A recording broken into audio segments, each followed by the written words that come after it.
दुनिया में तरह तरह के लोग होते हैं। कुछ तो ऐसे होते हैं जो खुद की कमजोरियों को तो नजरअंदाज कर जाते हैं, किंतु दूसरों की कमजोरियों पर उपहास करने पर सदा तत्पर रहते हैं। वास्तविकता का अनुमान लगाए बिना वे दूसरों की कमजोरियों पर हंसते हैं और अपने तीखे शब्दों के बाणों से उन्हें ठेस पहुंचाते हैं। किंतु जब उन्हें यथार्थ का तमाचा पड़ता है तो सिवाय गिलानी के उनके पास कुछ शेष नहीं होता।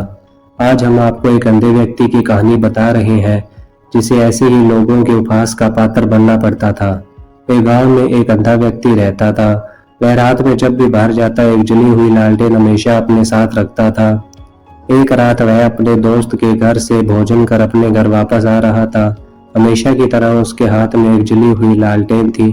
तभी कुछ शरारती बच्चों ने उसे देखा और उसके हाथ में लालटेन देखते ही उस पर हंसने लगे और व्यंग्य बाण छोड़कर कहने लगे, अरे देखो देखो, एक अंधा लालटेन लेकर जा रहा है, अंधे को लालटेन का भला क्या ही काम।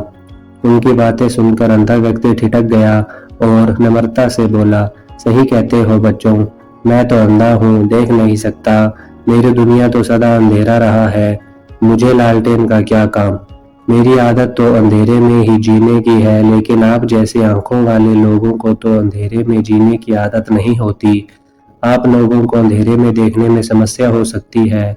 कहीं आप जैसे लोग मुझे अंधेरे में देख ना पाए और धक्का दे दें तो मुझ बेचारे का क्या होगा। इसलिए ये लालटेन आप जैसे लोगों के लिए लेकर चलता हूँ ताकि अंधेरे में आप लोग मुझे अंधे को देख सकें। अंधे व्यक्ति की यह बात सुनकर लड़के शर्मसार हो गए और उनसे क्षमा मांगने लगे। उन्होंने प्रण किया कि वे भविष्य में बिना कुछ सोचे समझे किसी को कुछ नहीं कहेंगे। तो अतः हमको सीख यह मिलती है कि कभी भी किसी को नीचा दिखाने से पहले 100 बार सोचना चाहिए और यह समझना चाहिए कि कुछ भी कहने से पूर्व अच्छी तरह सोच विचार कर लेना चाहिए। Thank you. सब्सक्राइब